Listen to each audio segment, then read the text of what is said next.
All right, guys, welcome to True Talk with a special guest in the house, my man Ty Sagal. Did I say it right? Sagal. Sagal.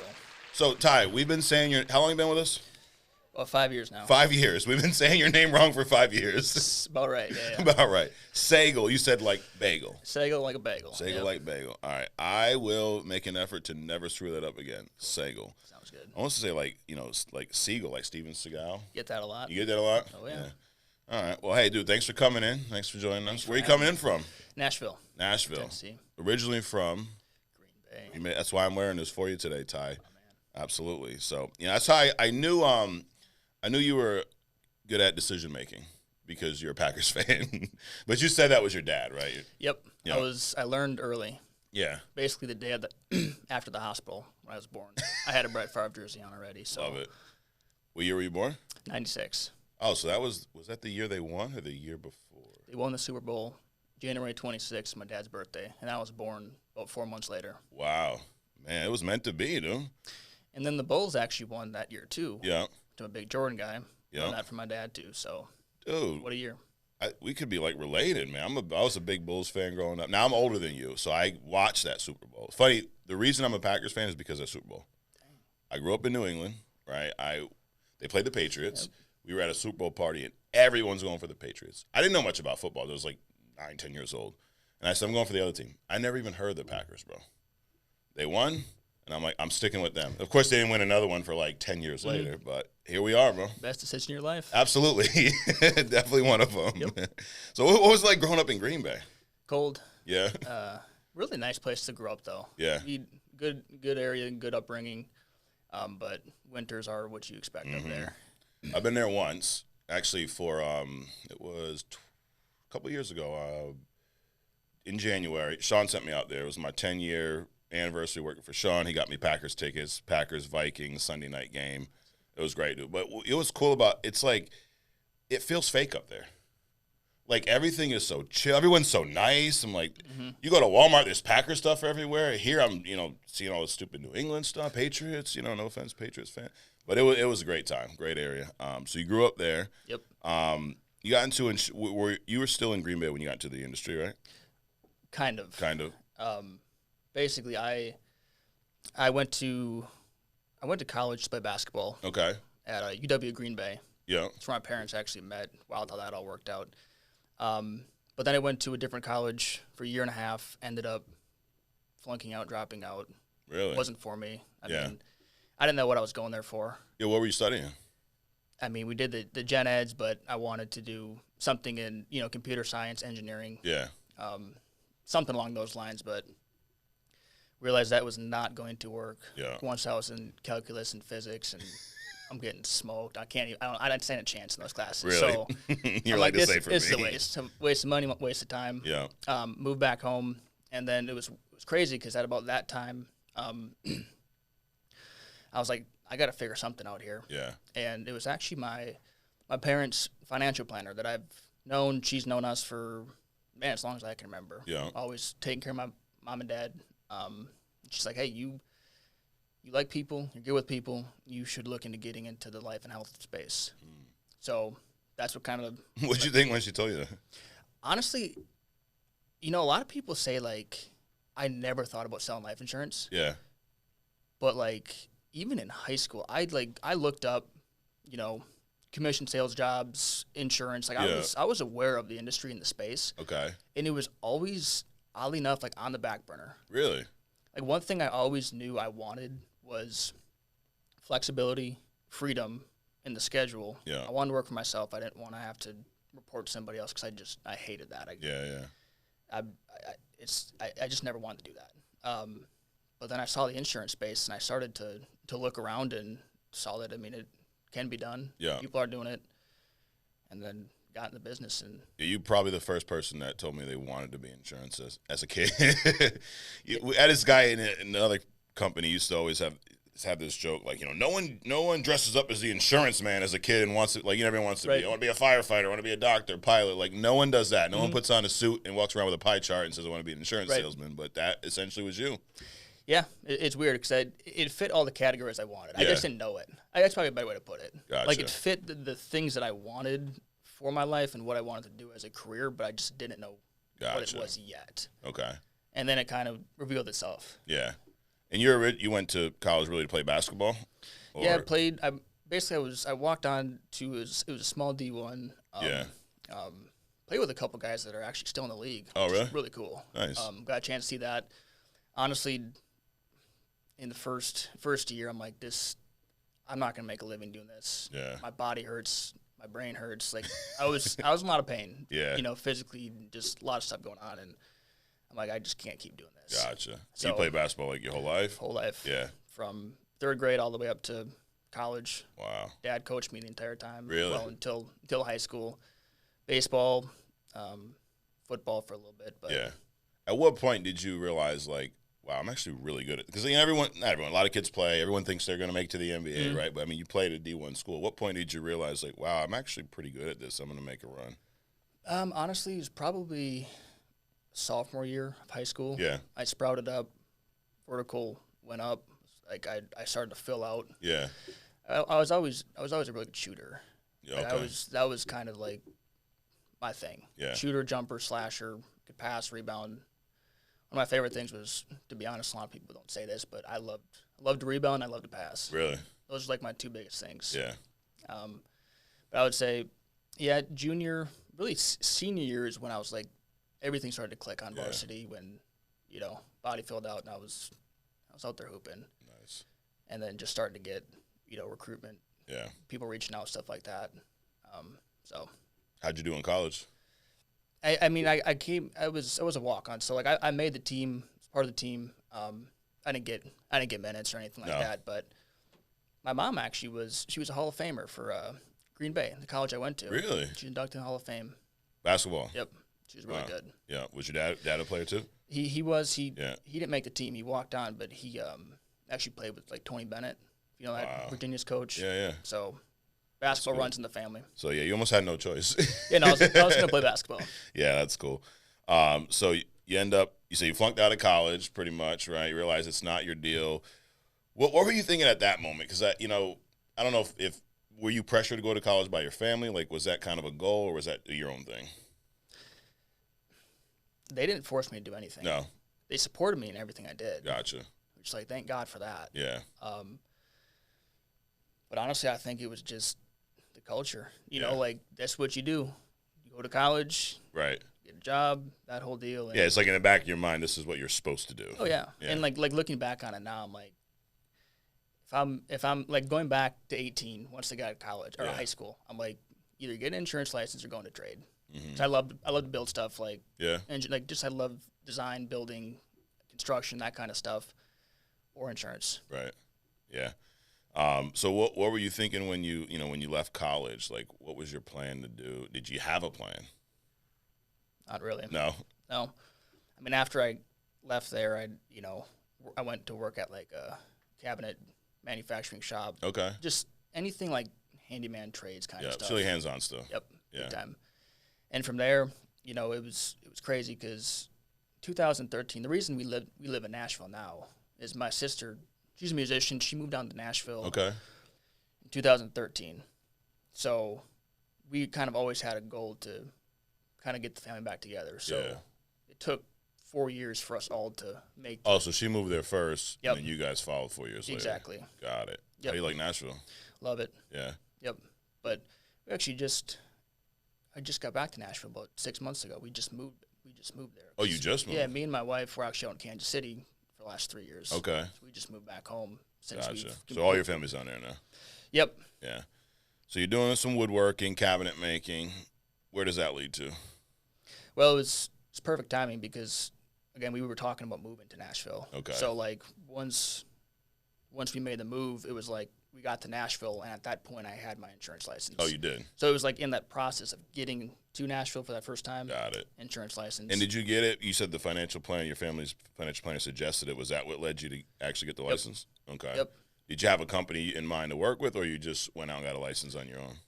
Got a license, and then kind of looked around for different companies. Okay.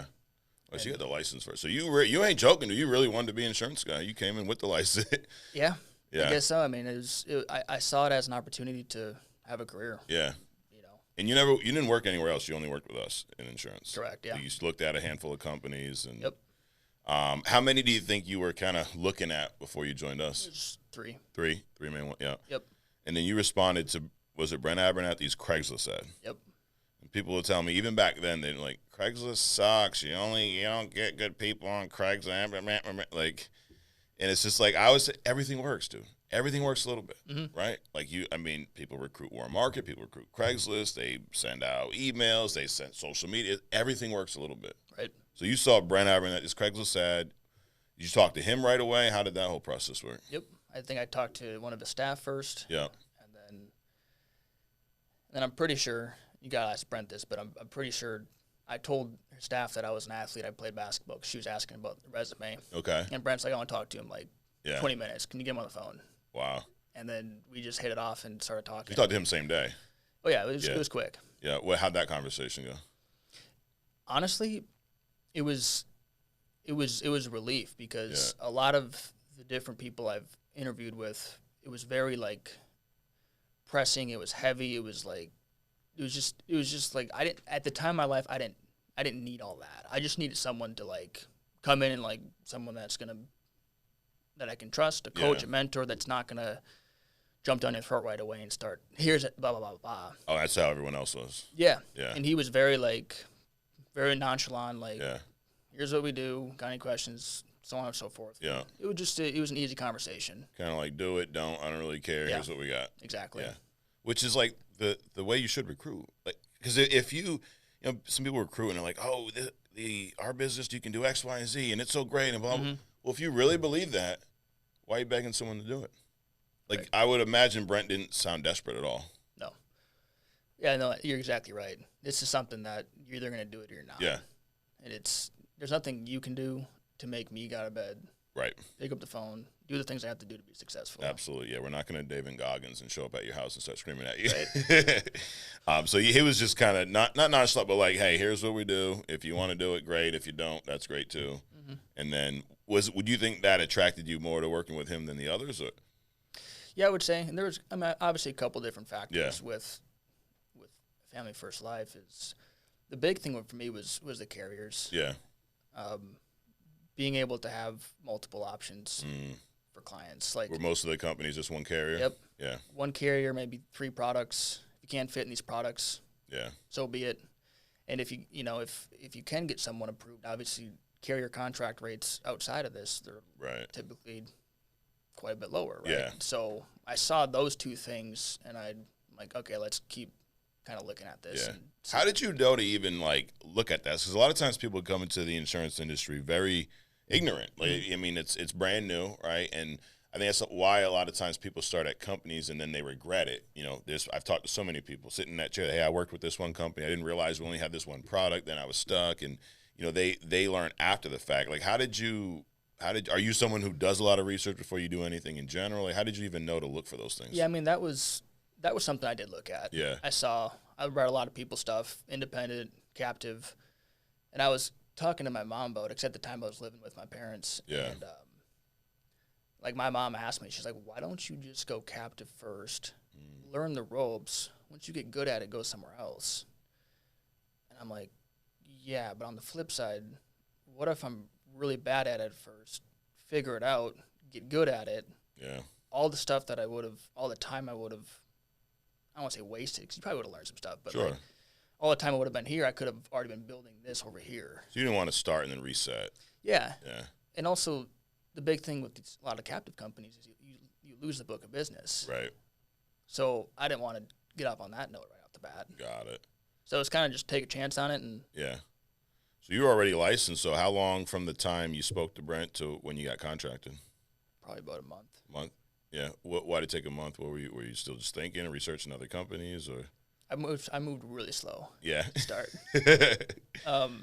Moved really slow. Actually, I don't want to say maybe it was a couple weeks. Yeah. But when I was starting to get on the phones, about a month. Really? Yeah. Yeah. What was that like, hitting the phones for the first time? It was nerve-wracking. I think Andrew Taylor's always said his first time he hung up on a client. Yes. I did that. I literally did that too before I even heard that. Really? Yeah. I'm like, I'm not talking to this guy. No, I can't. Wait, so the client says hello. Yeah, and I'm like, nope. You didn't say anything. I hung up. Wow. It took me a little bit to kind of get warmed up, but yeah. Once you realize they're just people on the other line, right? They're not going to hurt you. They're not going to. The worst thing they can say is no. Yeah. I mean, the worst thing they could do is hang up on you, right? Right. But if you're like, I'm going to hang up first, you're not hanging up on me. Exactly.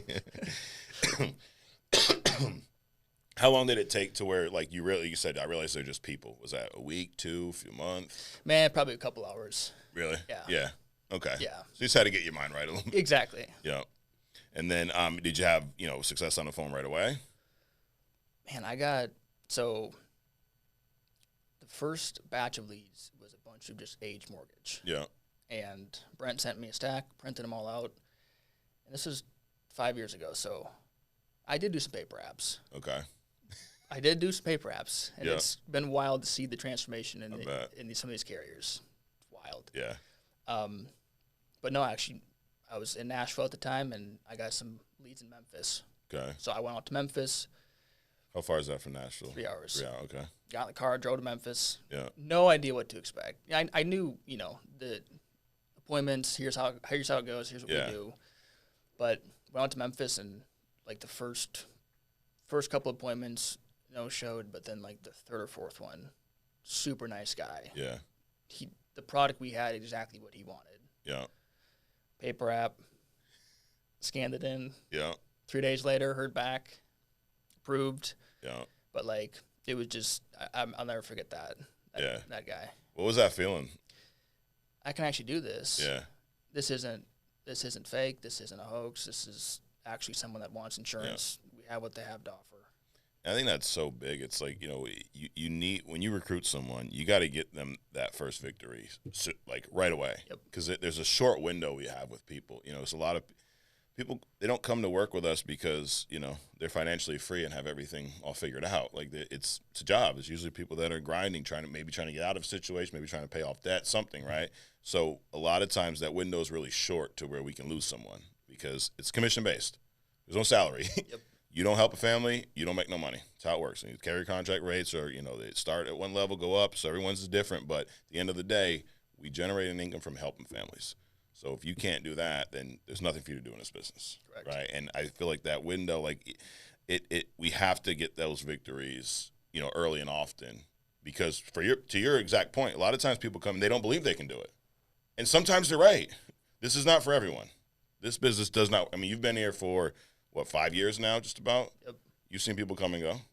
Plenty. You've recruited people that maybe in the back of your mind you thought, oh, they'll be great. They're not. Mm-hmm.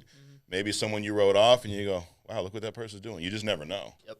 But I think getting them that victory early on is key. How long did it take for you to feel comfortable in the home? I would say a few months. Yeah. To kind of have an idea of, structure, where we're going with it, how to navigate certain objections, stuff like that. Yeah. A few months. Gotcha. And this business can be a roller coaster, right? Big time. Yep. You've rode that? Way too much. Yeah. I feel like for everyone it's different. For me, the lows were the worst. Like the highs, I didn't get too high.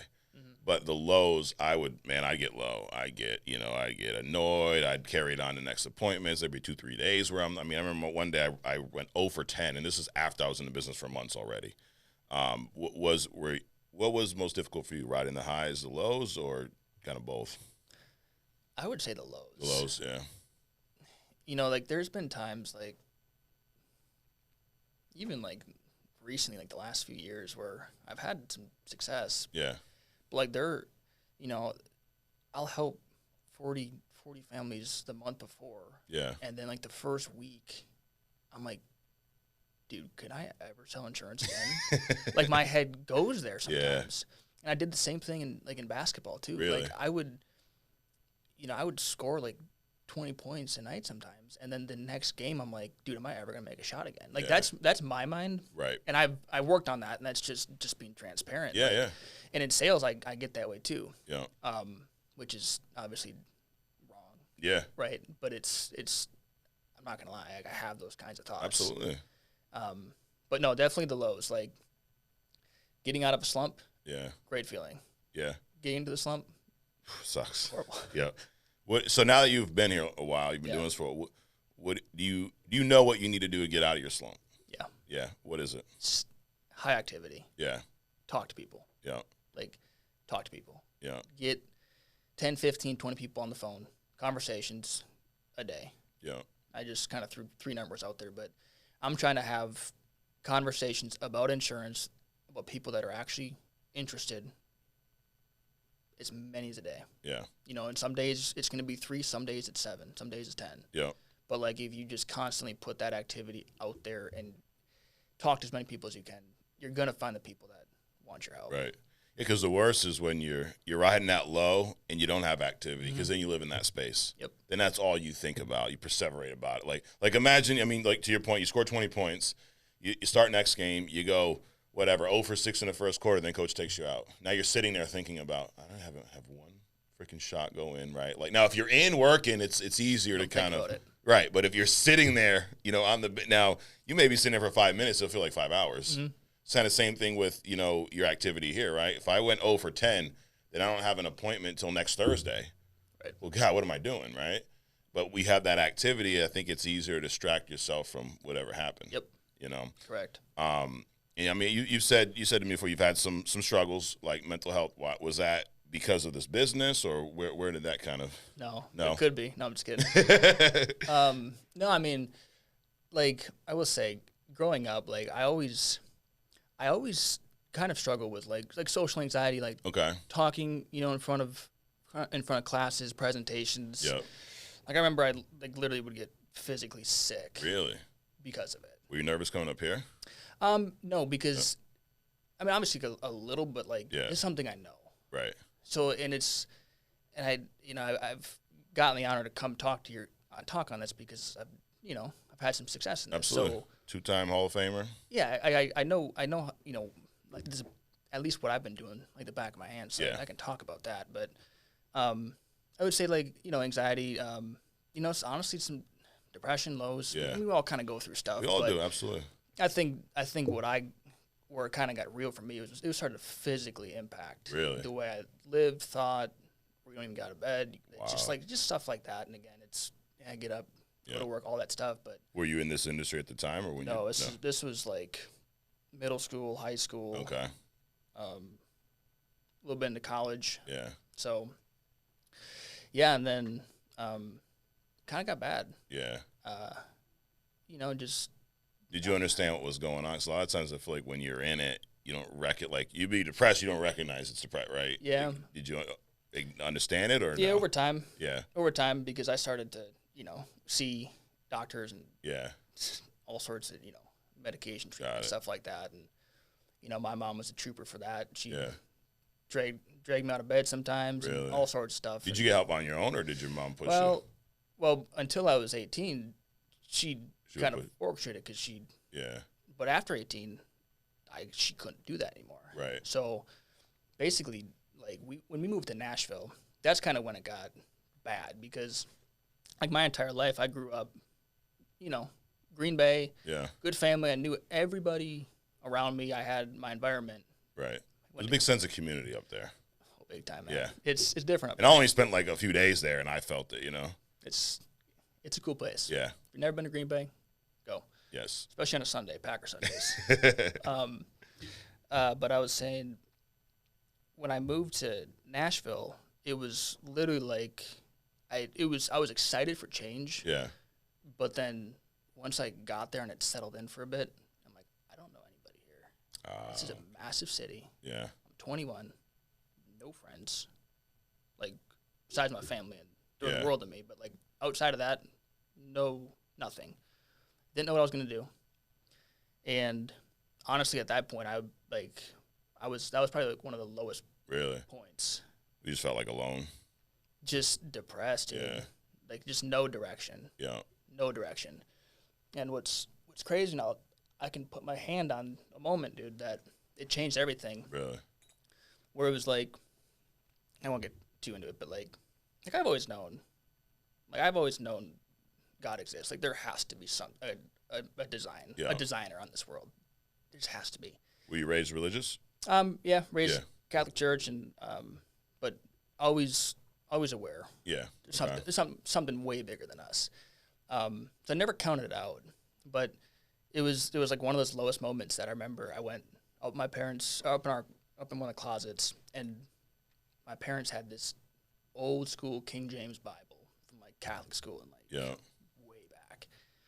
And I opened it for the first time and I had no idea what I was opening to. Yeah. It was like Old Testament, like probably like Leviticus. I opened it and I didn't know what I was reading. Yeah. But it was literally the act of opening it that something changed. Like, I'm like, God, if you were like, show me something. Yeah. And like literally 2 days later, like no joke, Craigslist ad, Brent calls me. Okay. And like, you know, with the depression, it's like the best way I can describe it is like, dude, you're like clouded, like you can't see, you don't see light. Right. It's just dark in your head. Yep. And like, dude, at that moment, like, sky opened, dude. Really? Like it's like saw the light. I can see again, and it sounds but like like someone turned the lights on. I can see again. I'm like, oh, I can actually have a life and do something and inspire and do these things. Wow. And it was like that moment, and then it just started to roll, man. Yeah. So. Dude, that's crazy. But I will share this too is once I was a little bit before that, when we got to Nashville, so I was over the age of 18, so I had my mom and dad were like, dude, you got to go see someone for this. Yeah. But we can't make you do it. And I literally checked myself into, it was an outpatient therapy for, 6 weeks. Yeah. Just kind of slow your brain down, figure out what's going on, treat it, and kind of work on the way you process your thoughts and stuff. Because if you get into these ruts, man, it's hard to get out of them. Yeah, man, you get stuck in your own head. Yeah. You have to create new, like the best way I can describe that is like imagine like you're in a Jeep, like you're driving a Jeep and you're going through like a bunch of mud. Yeah. Like over time, that mud track just it forms a track. Right. So the next car thought that comes behind it automatically is going on that track. Mm. Basically, what they taught you to do was to create. You have to get rid of this and get something new. Get these new kind of thought patterns going like that. Yeah. And that's kind of what reversed that. Really got me a lot more on page. I'm not perfect by any means. I still struggle with stuff, but right, we all do. That's the thing. People, definitely helps. I have anxiety and depression. Everyone does. Yeah. It's just how do you learn how to manage it and get through? We all have moments where it's gonna rear its head, right? But going through what you're going through, I'd imagine now you have some kind of skill set up to where, just like you say, you know how to get out of your slump. Yep. Like I'd imagine now when that those feelings come back, you know how to kind of fight them off. For sure. Yeah. Yep. And I mean, it took years, right? It took a while. Yeah. It took a while. No, but yeah, you still go through it, but it's definitely kind of turned itself around. Absolutely. It's been 5 years since that. So yeah. Well, that's awesome, dude. How much does that motivate you moving forward? Like knowing that you went through it, right? You came out on the other side of it, so essentially you won that. Obviously you say it still can come back, but how much does that motivate you when you take on new tasks, like whether it's hit Hall of Fame? I want to help over 400 families this year. Seems crazy, but do you use that to motivate you to know that, hey, if I've gone through that, this is going to be easy? Yeah, I think what I want to use for like that kind of testimony is more so like other people, like, yeah. 'Cause I know a lot of people go through that stuff, and a lot of people don't believe that they're worthy and they're worthy of living and all this stuff, and it breaks my heart, man. Yeah. Because like I saw some people there that were not well. Yeah. They were way worse off than me.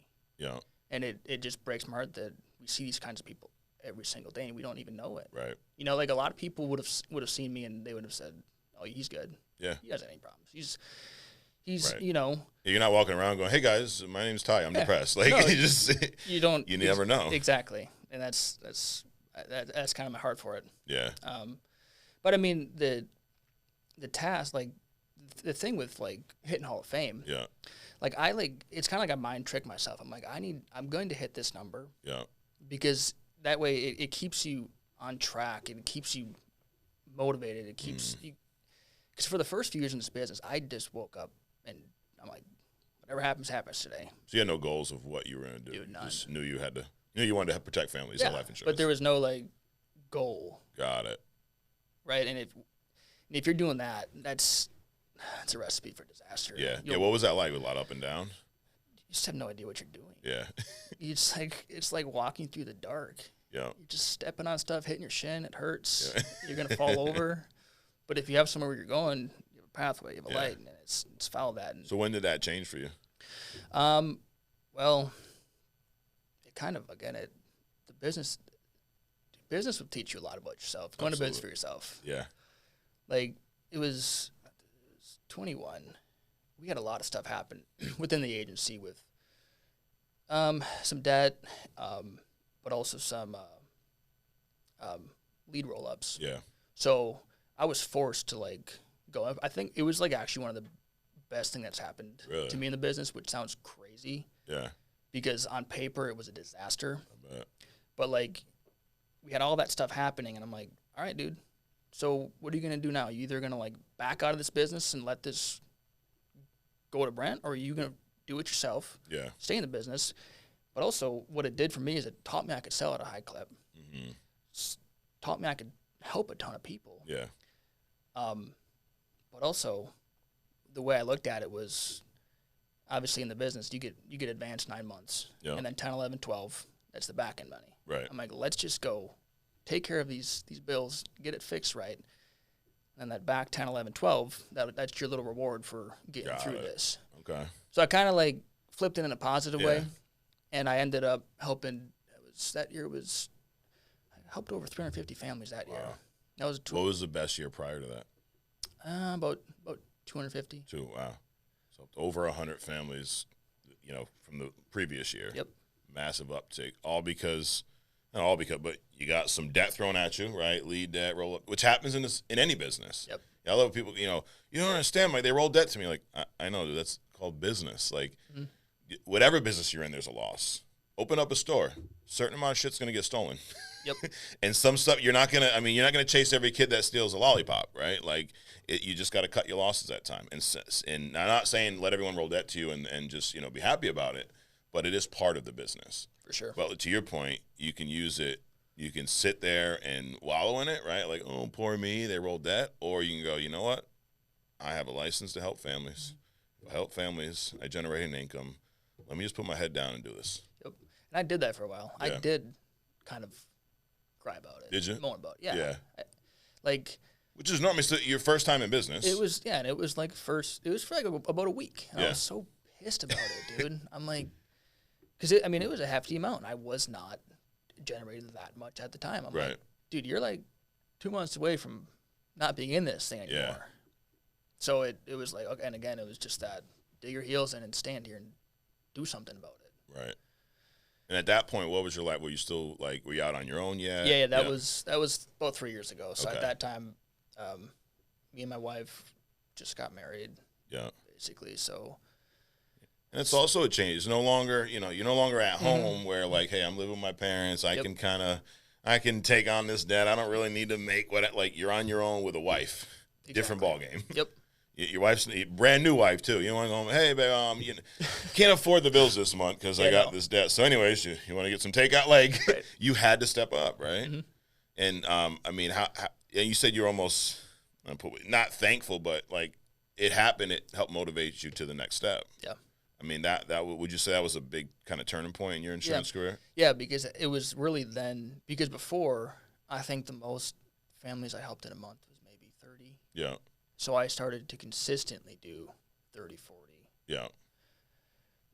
Helping 30, 40, 50 families a month, which, again, it kind of mind tricked me because it's awesome. Once you start doing that kind of activity, cash flow gets different at that. Right. At that kind of level. Absolutely. I never kind of knew that. Yeah. I knew it. Yeah, you get a guess, but you've never been there. Until you see it, it's different, right? You said business, you learn a lot about yourself in business. What did you learn about yourself during that time period? It's kind of I relate a lot of things back to sports. Working out and just, it's a muscle. Yeah. Right? And the more reps you put into this business, the better you get at it. And I think, I always use this analogy. It's like if you want to become a good shooter, right, you're not just going to go watch, you can, but go watch J.J. Redick Ray Allen, Steph Curry shoot the basketball on YouTube and expect that you're just going to magically get good at it. Yeah. Like, dude, you got to get in the gym. You got to actually go do it yourself. You got to shoot 1,000 times a day like these guys do. Right. Right. But I kind of started to apply a lot of the day-to-day business stuff with basketball. Yeah. Because that's all I really knew. Yeah. But it taught a lot about discipline, dude. Yeah. Like how to grow up. Right. You know, and take on these things. Because you had to be disciplined in sports to get to the level you were at, right? Hell yeah. And would you say early on you weren't that in this business? Yeah. No. Why not? I just didn't. I never had a job for more than 3 months. Okay. It's not because I kept getting fired. It was because of school. Yeah. You know, I worked in the summer and then during Christmas break, stuff like that. Right. And like I was fortunate and blessed to be raised by my parents because I just didn't have to worry about that kind of stuff. Like we were never like wealthy, but like we had our bills, they had their bills paid. Yeah. And we had a good childhood growing up, and I like love them for that. And I'm so blessed for that. But it really was like this was my first rodeo. Yeah. Business for yourself, and you know nothing about business for yourself. Got it. So you kind of approach it like you did the other jobs almost. Yeah. Like, it's a job. Yeah. Like it was just a job. Mm-hmm. Yeah. And then would you say at that point it kind of became your career, your business? Yeah. I would say I really started to treat it like a business, and this is going to sound wild, bro, but like about a year and a half ago. Like before that, dude, I was farting the wind. Whatever happens, happens.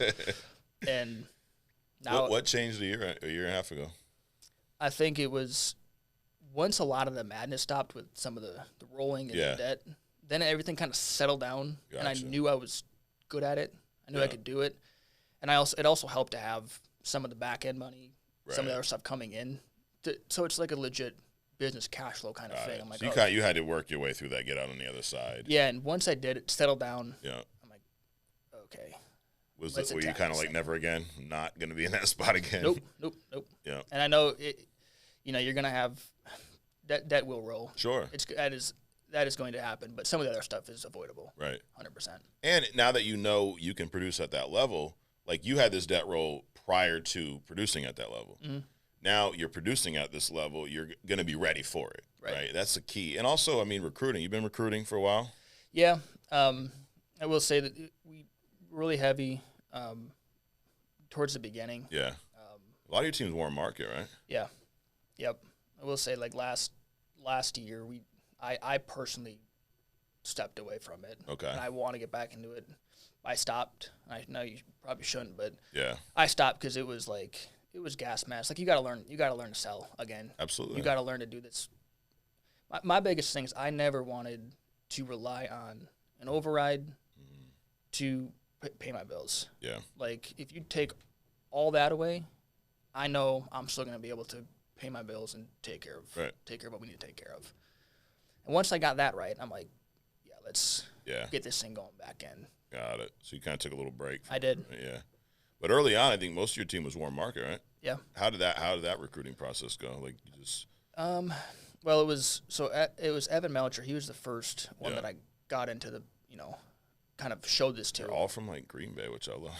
Sure did. Yep. I was on him for probably 6 to 8 months. How'd you know Evan? I played basketball with him since third grade, childhood friend. Okay, you grew up to it, yeah. Yep, known him forever. Got it. Him and his dad coached us. Oh, really? Yeah. Great guys. Who was better, you or Evan? We had a one-on-one right now. Who'd win? I'd take him. You would? Oh, man. I went to settle this. No, he's just kidding. But no, I was on him for a while, and he was like, no, dude, I'm not doing this. Yeah. He was doing photography, moved up to California. Yeah. He loved that. He did. And then I had a big month where I helped at that time, like, I think it was 30 families. Yeah. And I then showed him, I'm like, dude, this is what the result of that is. Yeah. And he's like, okay, let's get licensed. I'll look at so this that did it, yeah. And then he got off to a really quick start. Yeah. But yeah, then from there it was warm market to warm market. Yeah. So actually that's right now that's pretty much where the entire business is from. Yeah. That's awesome.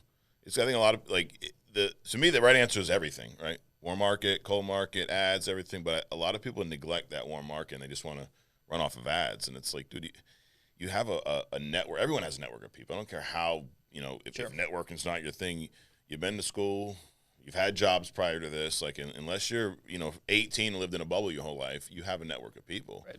And it's usually, a lot of times, it's the person you least expect. Or it's the person like Evan who says no 12 times, and then finally one day, oh, yeah, I'll try it out. Mm-hmm. So, I mean, that's your agency right now. How many families you guys helping a month total? We're helping somewhere between 300 to 400. Okay, not bad. And it's been a little bit. I would say, probably 275 to. Yeah. It's kind of been fluctuating. Is that kind of is that a high for you guys, or have you guys have been bigger than that? No, we were doing a lot more than that. Yeah. Point. What was the most? I think it was shy of 800. Yeah. Okay. So a little reset. About a year and a half ago. It was, yeah. Yeah. A year and a half, 2 years ago. It happens, though. Now, I read a comment. You said that you get frustrated sometimes because you think you should be doing basically more. Yeah. Yeah. Talk to me about that.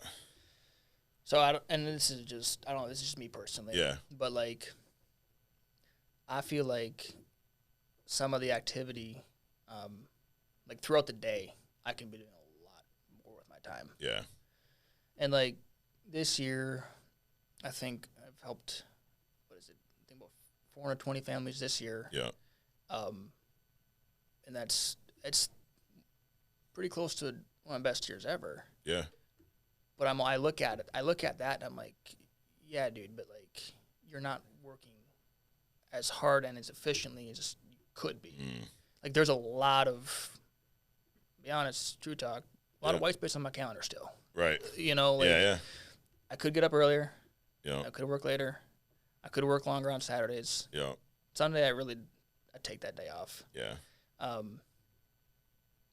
But I know I could be more efficient. Yeah. With my processes, systems, efficient. I got all sorts of stuff. Which I think that's going to be kind of goal for 2024 is to tighten some stuff up there. Right. And I mean, that's the thing. You look at what you're doing now, over 420 families year to date, so you hit Hall of Fame again. It's like you're hitting that and still feel like you could do a lot more. It's not a bad place to be. Meaning these results you can get on the effort you're putting in now, and if you move it up, God, what's it going to get to? It'd be crazy. Right. I like to kind of wrap with some fun stuff. So let's see. They prepare these fun questions for me. One of them, if you could have dinner with one person, dead or alive, who would it be? I would say Jesus. Yeah? Okay. Precious likes that answer. This is fun just because of what you said earlier. What did you want to be when you were a kid? Oh, man, my mom will laugh at this. Dude, I wanted to be everything. Yeah. I wanted to be an astronaut, an engineer, an anesthesiologist, a doctor. Literally, it changed once a week. I'll be a professional golfer one day. That was on your list, too? Oh, yeah. I mean, it went through my mind. Yeah. That's funny. But I think engineering was kind of the big thing. Was it? Yeah. Engineering was, I loved building and design. Yeah. Everything fascinates me about engineering. Really? Just the way things are built, the way they hold. Yeah. My brain works that way. Yeah. I don't know. And maybe after this, you'll get into it. Give us a few more years. I always say if I wasn't in insurance, I would be doing trade. I would be building. Yeah. Yeah. I still do when I get a chance, but. Yeah. Nice. What's you have something you built that you're most proud of? I think a lot of stuff with my uncle, we built a huge pergola at my parents' house. Yeah. Backyard's beautiful. But then a lot of just closet design, interior stuff. Okay. Just from scratch. Nice. Last thing, we were talking about some video game stuff earlier. This might be right up your alley. If you could be any fictional character, who would it be and why? Any fictional character? It's a hard one. Man. Probably Batman. That's what the last guest said, and that's my answer. Love it. Why? Because he's human. Yeah. But he uses technology to be a badass. Yeah. And he's got the tools, the gadgets. Yep. I mean, dude, why not? I love it, dude. That's my answer. Almost like, are you looking at my sheet? That's what Thomas Rondo was here a few weeks ago. He said the same thing. Batman. Be Batman or Iron Man? There you go. All right, love it, dude. See, I knew we're like kindred spirits, bro. Packers fans, Batman. I mean, I was a carpenter. You did some woodworking. I did not grow up like you did, though. We did not have everything, so we were further away from rich. But everything else, dude, I think we're like kindred spirits, bro. Yeah, I knew you're a real one when you were a Packer fan. Yeah, that was obviously. I'm like, yeah, he's a yeah. Well, dude, I appreciate you coming up doing this. I really do. For anyone watching, are you on social a lot? Yeah. Not as much, but I should be. But yeah. Okay. Well, maybe you'll get on there more after this. Yeah, I should be. Anyone watching who's not with us and they go, you know what? I'm also a Packers fan. I want to join Ty's team. Where do they follow you on social? I'm on Instagram, Tysagal. Just Ty Sagal. Ty Sagal. Sagal like bagel. Sagal like a bagel, but with an A. There you go. Love it. Cool. Well, if you check out Ty there, I appreciate you coming and doing this, too. Really do. And, of course, I appreciate being a Packers fan. So I won some money on them the other night. I don't typically bet on the Packers because I'm biased. Get used to it. Yeah. But, yeah, I think now I'm just going to take them every game. Absolutely. Yep. So we're going all the way this year. We'll see. I don't know about that. In the near future. Okay. Yeah, near future. But, no, I appreciate you coming up. Really do. Guys, thanks for watching, downloading, and let us know. Drop some comments. If you've gone through some mental health struggles and work your way out on the other side, let us know what that was like. I appreciate you sharing that, by the way. I mean, that's something that everyone goes through.